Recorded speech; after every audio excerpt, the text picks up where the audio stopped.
believe I'm drinking a hot cup of tea in July? It's absolutely insane. Tazo tea really is one of my favourite teas in the whole world. I love it so much. And I love this mug. Oh my goodness. Oh, I haven't talked enough this morning. Hello everybody and welcome to Inside number 23, my podcast about sewing and knitting and my creative life in general, my crafty creative life. My name is Katie and welcome, huge welcome if you're new and welcome back if you're a long-term viewer. You can find me on all the various social medias, Instagram, Ravelry, all of that good stuff, Periscope as Miss Lavelli.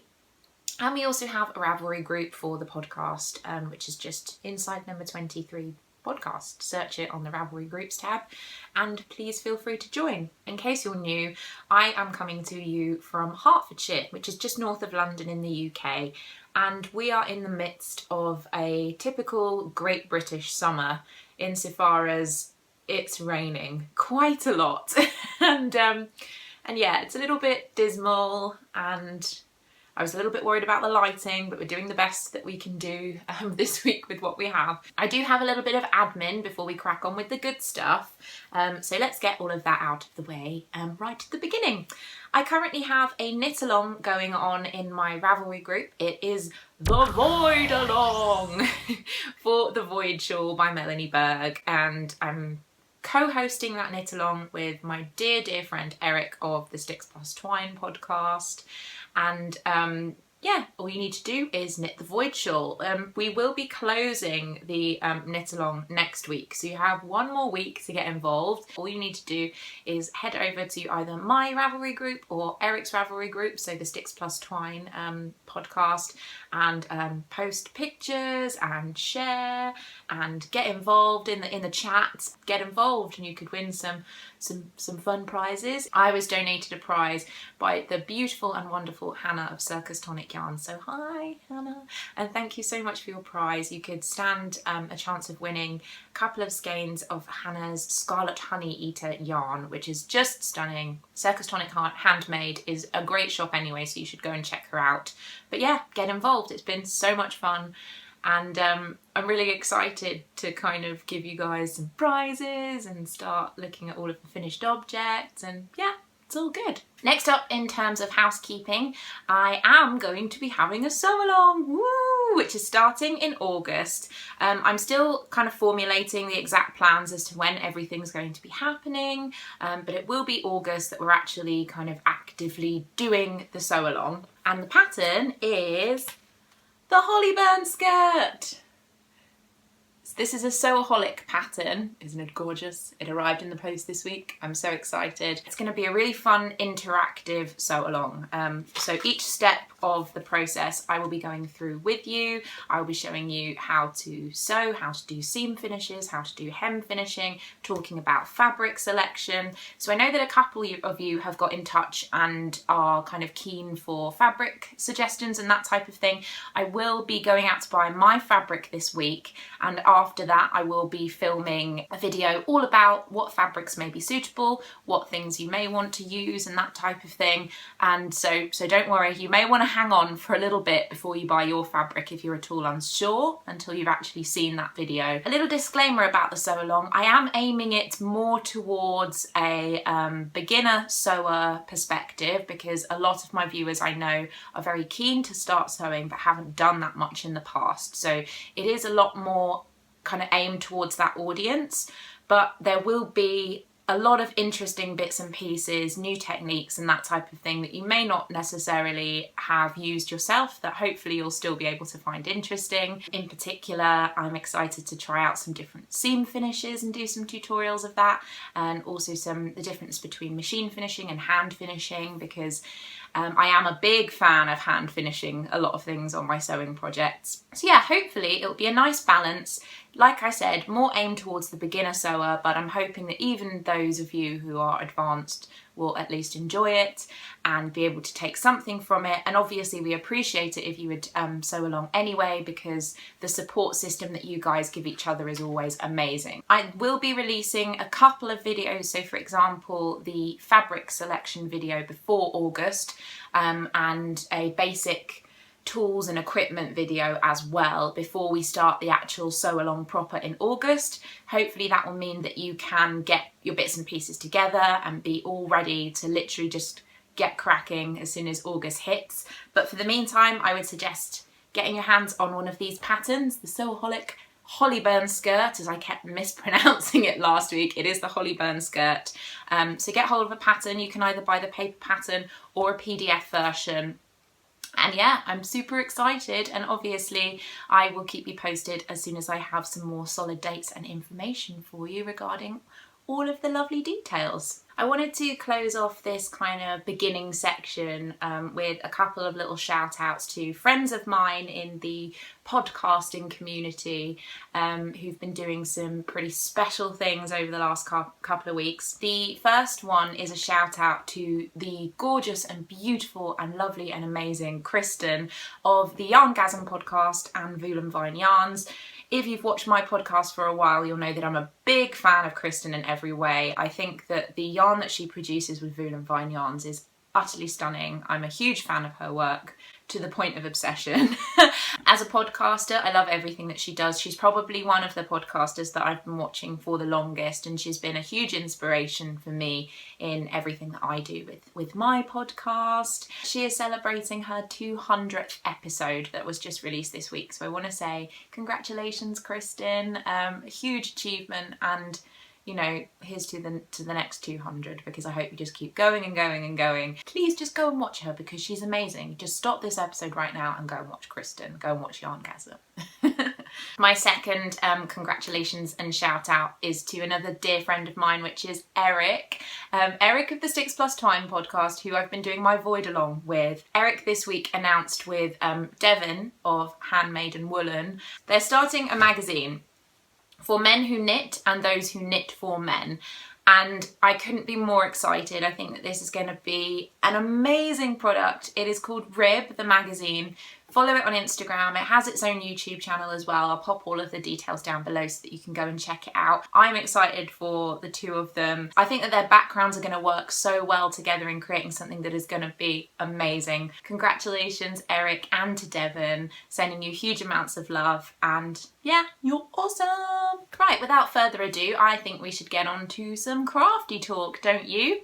So I'm going to start off this week with what's on my needles. Yay! So I haven't got any new cast-ons this week, no finished objects either, but I have been putting a lot of work into the projects that I have been spending my time on. I desperately wanted to cast on the I Heart Bees socks this week, but I just haven't had a moment to spare. Work's been pretty manic, but the time that I have had to knit, mostly kind of almost comatose at the end of the day in bed, I have been putting a lot of work onto two projects. So let's look at my works in progress. So my first project is living in my gorgeous unicorn freckled whimsy bag. I absolutely love this bag. And this is a project that I have been loving this week. And you might find that surprising, because I have been kind of being a bit of a Debbie Downer on this project and saying that, oh, I don't like the material, oh, I don't like how it's knitting up. But I've made a bit of a 360, to be honest, and I'm really, really enjoying this. It is my artichoke bag. And look, guys, it's finally starting to look like a bag. So the artichoke bag is made of linen. The yarn I'm using is Quince & Co. Sparrow, which is 100% linen. There it is. This is the second cake now, so I'm on to the second skein. This colour is Port, and I shall also be doing a contrast colour of Sans, which is this beautiful natural linen colour. But it is not necessarily showing up true to colour because it's quite dark in here, but it's this beautiful rich burgundy colour. And when I last showed it to you, I'd pretty much just finished the repeats to make the base of the bag. So my little progress keeper here is where the base of the bag ends, and since then I have worked up all the way to here. So this is the body of the bag that I've currently been working on. It's worked in garter stitch, which is interesting in the round because it's one row knit, one row purl, one row knit, one row purl, one row knit, one row purl. Try saying that several times and fast. It's not easy. But yes, I know someone commented and said that I can kind of knit backwards and then constantly knit backwards and forwards, but I decided to actually do the purl rows because I want to get better at purling. It's a bit of a slow stitch for me, as I know it is for a lot of people, and I'm finding that doing a whole round of purl, it's getting a lot quicker and easier, and it's something that I think is good to get into the habit of for me in particular, just because I've been, like I said, going quite slow. But yes, I was kind of saying how I didn't like the linen, how it felt all hard against my fingers in comparison to some of the other yarns that I've been using, and that's still kind of true. It's still not my favourite thing to work with, but you guys were right. The more that I've stuck with it, the more pleasing it's become. The feel of it as fabric is beautiful. It just feels like it's going to be incredibly hard wearing but still look beautiful, and I really can't wait to finish this. I love it. At the moment I'm just knitting round and round and round, well, knitting and then purling round and round and round until I get to 5 inches, I believe is the length for the base of the bag before I start the contrast colour. But I think I might just see how long this takes, so how long a body this much yarn gives me, because I don't really want to have a kind of little scraggly bit of linen yarn left over. So even if it's a little bit bigger, I don't mind. I prefer a roomy tote bag. It's the project, I would say, for the past week that I have been reaching for the most, above my other project, which is surprising because that had been my firm favourite before. I would say the pattern is really gone up in my estimations. I'm enjoying it so much more. So thank you for everyone who is encouraging me to stick it out with the linen, because you were right, it is a lot more fun than I thought it would be. And I can't wait to get this finished. Honestly, it's so bad that when I get this out, I just want to start knitting on it. I need to put it away, otherwise it will be distracting me for the rest of this episode. My other work in progress for what's on my needles is one that I'm sure you can all guess. It's living in my lovely Happiness is Homemade fondant fibre project bag. And it is, of course, my featherweight cardigan. Oh, I love this cardigan. I love the pattern, I love the yarn, I love everything. When I showed it to you last week, I had not yet quite completed the rib at the bottom of the cardigan. I have now done that. I've got my rib in here and I have started the first sleeve. How cute is it? Oh, I love it so much. This yarn is, of course, Voolenvine yarns. This is Gashly Crumb, and I love it. It's on her Volca base, which is an MCM, Merino Cashmere Nylon blend. It's quite literally one of the most beautiful yarns I've ever worked with. I'm in love with the colourway. I think it's going to be so lovely to wear. Oh, look at it. Oh, I love it so much. And yes, I have been working on my sleeve, and I am doing my sleeve magic loop style. I find magic loop a lot quicker and more convenient, and although I don't mind DPNs for socks, for a sleeve that's got all of this attached to it, I wanted something that I would find kind of most simple. So I literally just used the same needle that I had used for the body and popped it into my sleeve. I have added a couple of extra stitches into the sleeve. I believe I added 4 additional stitches on the underarm, in the armpit area.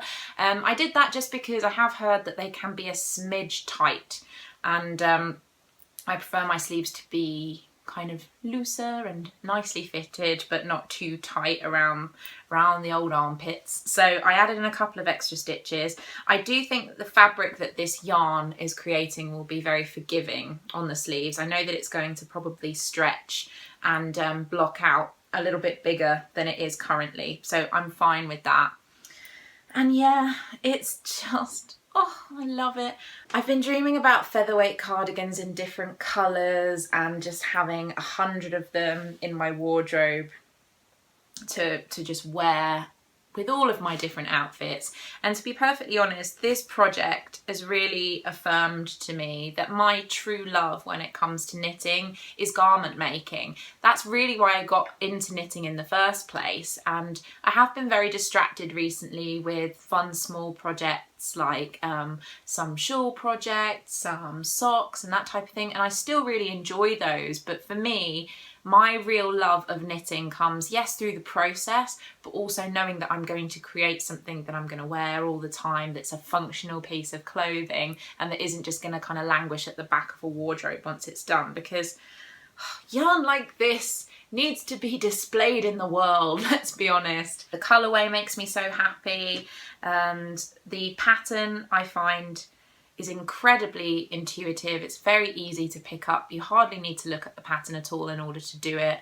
And it's grown very quickly.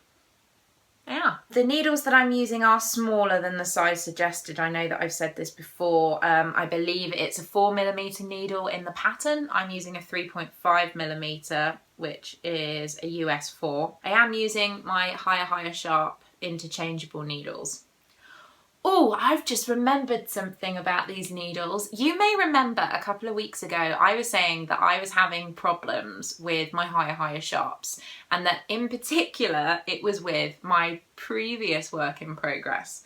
So forgive me if I'm a bit all over the place, but there's nothing really much more that I can show you about my featherweight other than that it's amazing and beautiful and I love it so much. I'm going to quickly grab out my artichoke again, and I'm going to tell you a little story about my higher sharps and how they've been behaving with linen yarn. Okay, so you may remember that I was saying that I was having some problems with these needles, the higher sharps interchangeables, when working with linen. They were untwisting. So this is my higher sharp here. If you can see, there's a little join just here where the needle twists into the casing of the cable. And I was finding, as I was knitting with this project, this was untwisting, and I was finding that I'd get to the end of a round and my yarn would be catching on that little gap that would start appearing between the needle and the cable. And a lot of you were saying, oh, you just need to use your little tool to tighten up your needles. So I went through my higher sharps interchangeable little kit that I got. I'm pretty sure I don't have a needle tightening tool in there. So that was kind of annoying, because I was like, well, I don't have one, so I can't really use one. Probably have to order one online now, an extra one. But I thought, okay, so they must be designed. If there is a tool that's designed to tighten up these needles, there must be a fair bit of strength in them. So what I'll do is I'll just kind of grab it and give a really good twist in, really firmly. And I was finding that I wasn't getting the problem anymore. So I was like, fantastic, job done. However, a couple of evenings ago, I was waiting for Emrys to get home. I was kind of tucked up in bed, and I'd been watching some TV, having a really nice night. I think I was actually watching the final of the Great British Sewing Bee, which is just totally unnecessary for you to know that, but I'm feeling like I should give you unnecessary detail. And Emrys came in, and he was like, hi, did you have a good day? We were having a chat, and I was still knitting away, and I suddenly went, wait a minute, something feels very wrong. And I looked down at my knitting, and the needle had completely untwisted from the cable. The cable had slipped down through the knitting, and I had about 20 stitches, I kid you not, that were just sitting here with no cable and no needle through them, just flowing free. And I was just like, oh! And I said to Emrys, don't talk to me for a second, I have to sort this out. And luckily on my bedside table, I had a long needle that I'd been using to sew in some ends on some other knitting projects. And I managed to kind of move some stitches over to the other needle, pick up those stitches with that long darning needle. And yeah, luckily I managed to save it. But this was kind of at the end of the day when I was pretty tired and I was sleepy, and if I hadn't noticed that, because I only noticed it really completely by chance. That could have been horrendous. Luckily it was only a couple of those stitches that that had kind of slipped down a few rows. I had to pick up the stitches and it wasn't kind of the end of the world, but I am a lot more hesitant about my higher sharps than I have ever been before, you guys, because that was quite stressful. I still love them. I still am a higher sharp fan, but I'm gonna have to be a lot more careful in the future, I think. Well, that's everything for what's on my needles this week. All drama aside, I feel that I've been pretty productive and I'm really happy that I've put a proper dent into 2 projects. Granted, it's not that interesting just having the 2 on the go, but because I've restricted myself to just those 2, I feel that it looks like a substantial amount of progress has been made, and that feels good. So I'm going to move on to my next segment, a favourite among a lot of you, and that is What Would a Bookworm Do? Where I talk about things that I've been reading for the past week, and you guys would be so proud of me. So proud. I have read pretty much every day for the past week, and I am loving life for it. So first of all, I want to quickly update you on my audiobooks. I mentioned before I am a member of Audible, and I purchased a dramatisation of all of the Jane Austen novels, and I have pretty much finished that dramatisation now, and I absolutely loved it. Oh my goodness. I am a huge Jane Austen fan, and I have been for a very long time. I must admit, I was introduced to Jane Austen through movies. Just listening to that audiobook has brought me huge amounts of joy, and I do think that every single one of the adaptations on that particular collection are fantastic. I particularly enjoyed Emma, but that is because it is my personal favourite, and I am now finishing up with Persuasion, which is not actually one that I am as familiar of, so it's interesting because I can't remember entirely what happens. But yes, in terms of audiobooks at the moment, that is definitely a pick for me. And if you are also a Jane Austen fan, I would really recommend that you give it a go, particularly if you're an Audible member, because it's only 1 credit for the whole collection, and it's beautiful. I love it. In terms of solid books that I have been reading, I've divided my time mostly between 2 books this week, and they are both things that I've talked about previously, but I just want to tell you how much I love them, because the more I read of both these books, the more I'm completely and utterly in love with them. The first is one that I have on my iPad, and that is Miss Peregrine's Home for Peculiar Children. I'm loving it. I love the style in which it's written.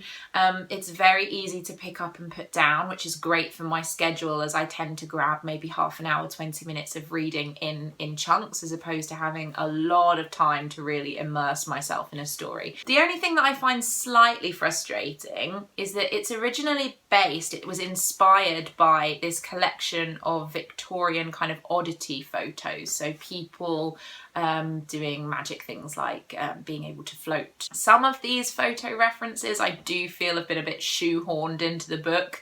So for example, they'll be having a conversation and they'll be like, oh, but do you remember that time that this happened and we have a photo of it? And I'm just like,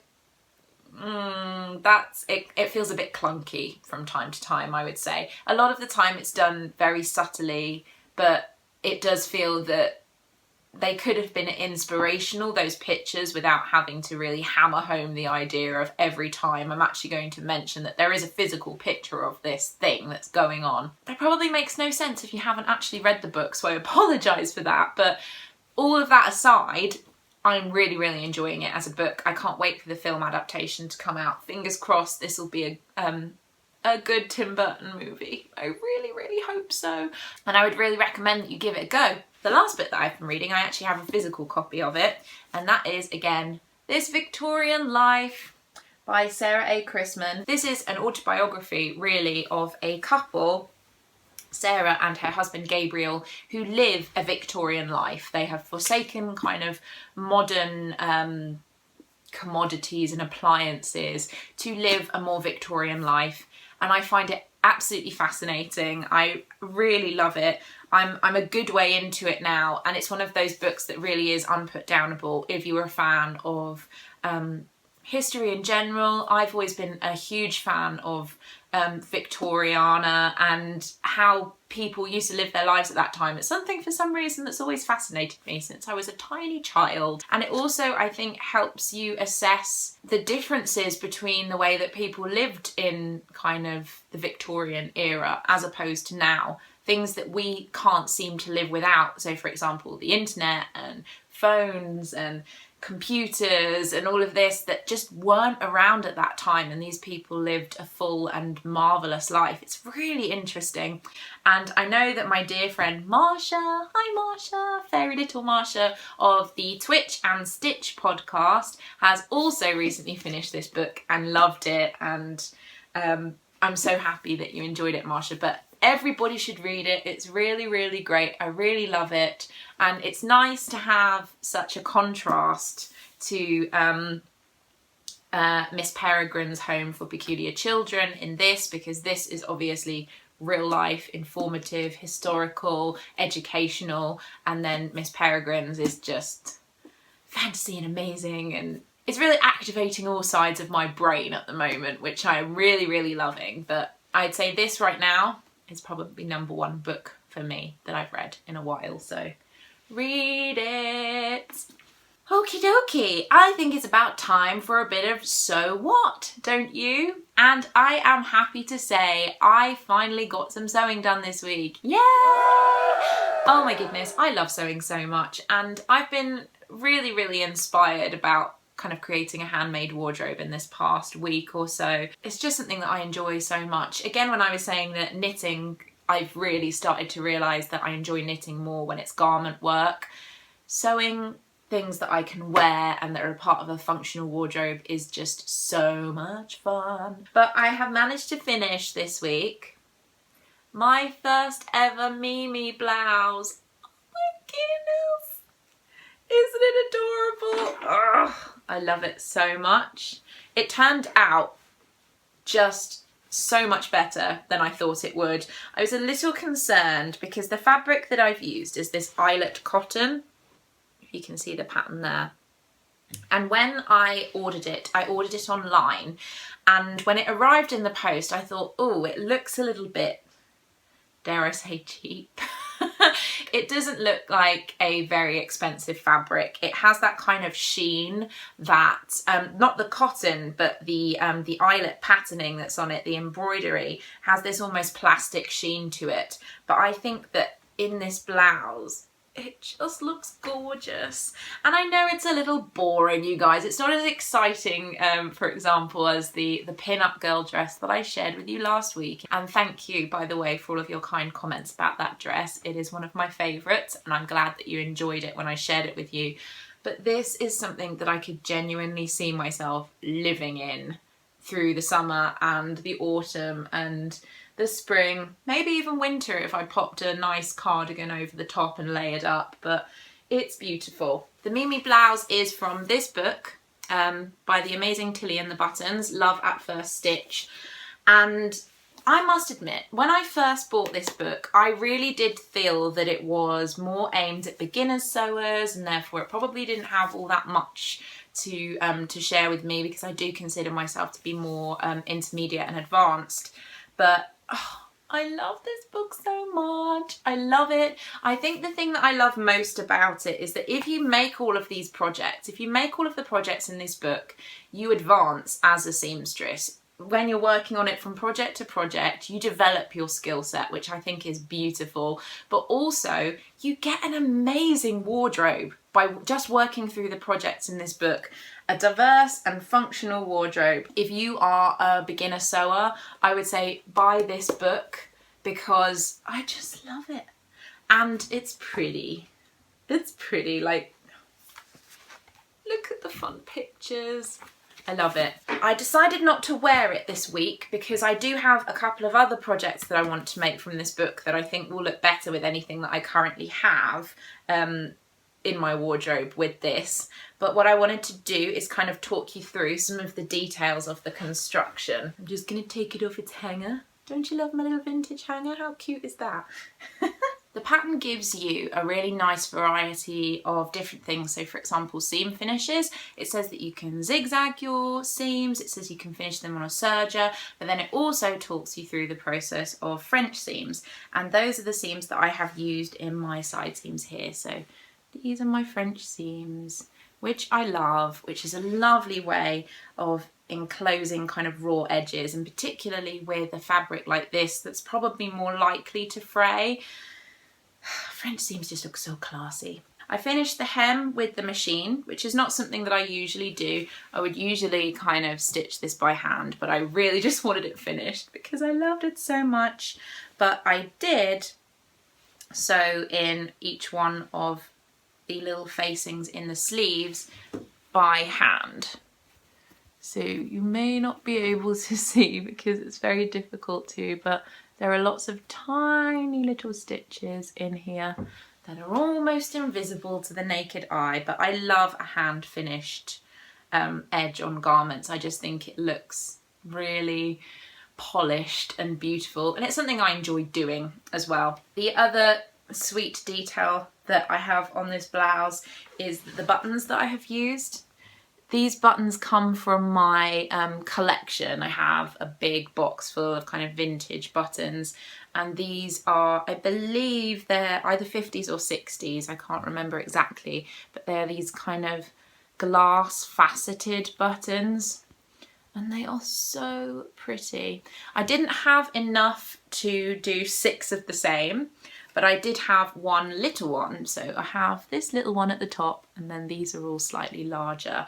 And I just think it adds a really nice bit of interest to, you know, a white blouse. And like I said, I know it's not hugely interesting and exciting to be like, you know, oh, I've made a white blouse. The thing that I love about this is I think it's really pretty. I love the collar detail. Collars on everything just make me so happy. But also it has intrigue. It's not 100% simple. So it's a white blouse, but it's a white blouse with detail and fun little bits of interest. And also it's going to be so functional. In terms of me being able to wear this, I could wear it with shorts in the summer, I could wear it with skirts, I could wear it with pinafore dresses, and that just makes me want to make 100 more. It's just cute, isn't it? Look at it. And I promise that as soon as I have a couple of other projects from this book finished, I will do some form of maybe a lookbook or something like that with a couple of the different items that I've made so you can see how they work together. Love it. I really am a huge Tilly and the Buttons fan.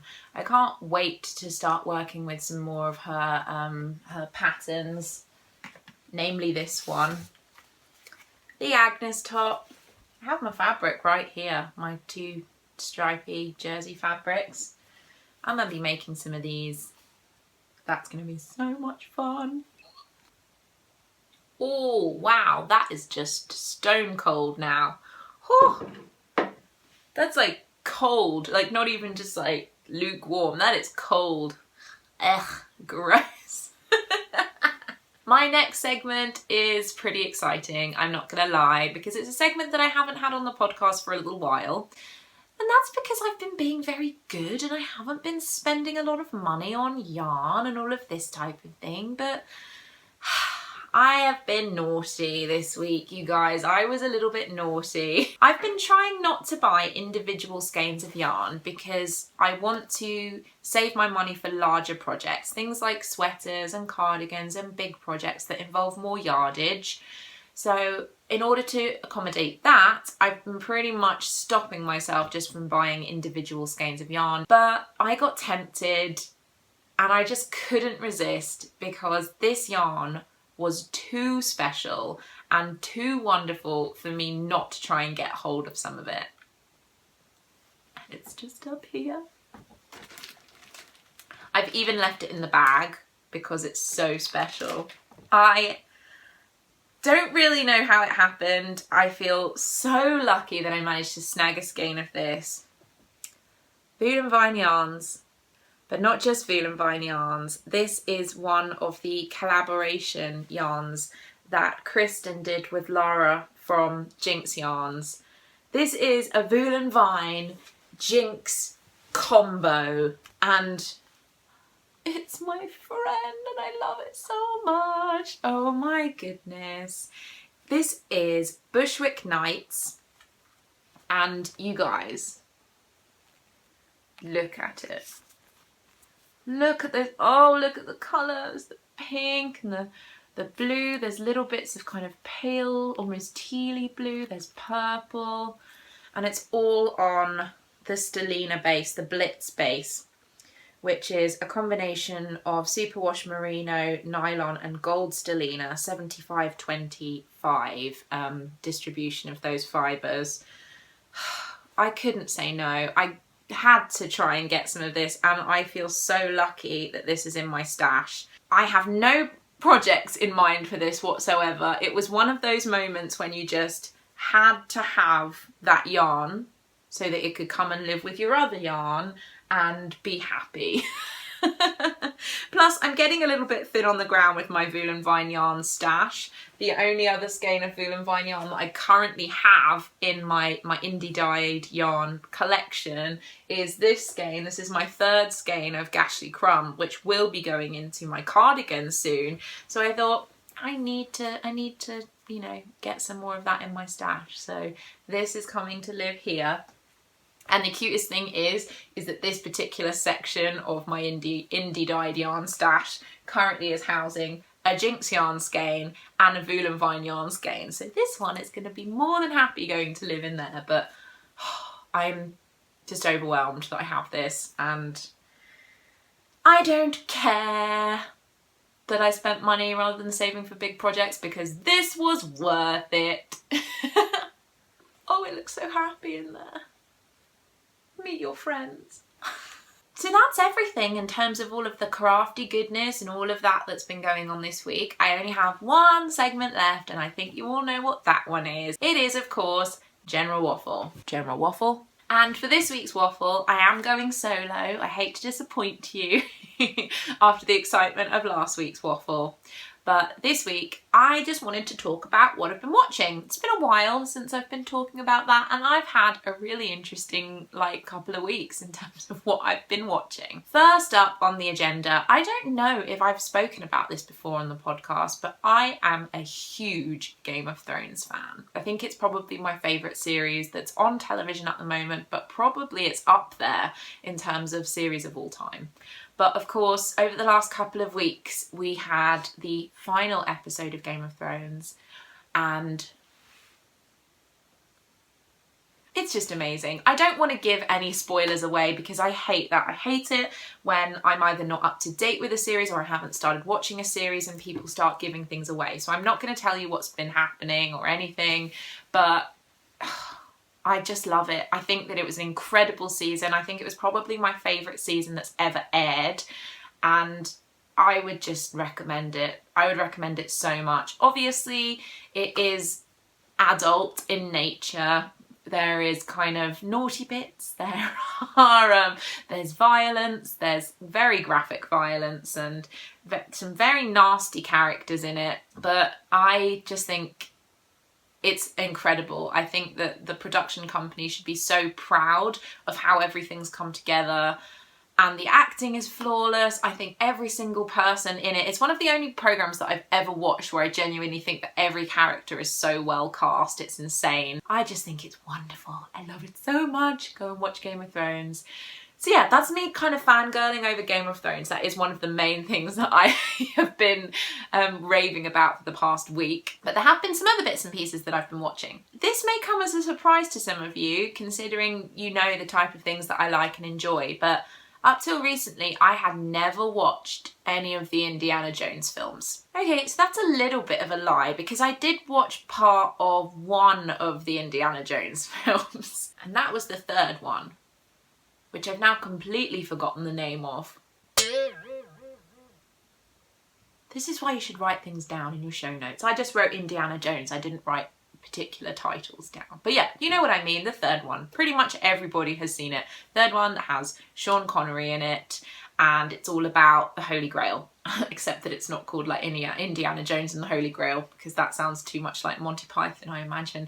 But the third film, and I did see some of this film as a child, and you're gonna know the bit that I'm talking about. I don't necessarily think it's a spoiler if I talk about that film because of the age of it, but the bit with the Holy Grail and the bad things happen to bad people in that film, but very, very bad things happen to one particular character, and it pretty much scarred me for life. I'm not going to lie, as a child I found that whole thing absolutely harrowing. I think I had nightmares for about a year, and I just vowed never ever to watch Indiana Jones, because literally as a child it had scarred me for life. And recently I realised that I was getting this real urge to watch Indiana Jones. So Emrys and I, over the past week and a couple of evenings, kind of one movie a night, managed to watch all 4 of the Indiana Jones films. So the original 3 and then the remake that they made almost 10 years ago now. Can you believe that? That's crazy. And it's really interesting actually coming at these movies a lot later than a lot of my peers, because there were some things that I really loved about all of them. I did enjoy them, I'd watch them all again. But there were some things in these films that I was just like, I can't believe that this was kind of okay. I am going to say it, I think that some of them were pretty xenophobic in terms of their portrayals of different cultures. I think that, I mean, maybe it was the time that they were made, but if you made that type of film now, there would be a lot of people who were quite angry in terms of the portrayals of different cultures and different individuals in those films. One of the main things that really started to irritate me was how Indiana Jones behaves around women. In every single one of the first 3 films, he meets a girl. He usually gets involved in some circumstance where he has to save her in some way. Yes, it's the whole damsel in distress thing, that's fine.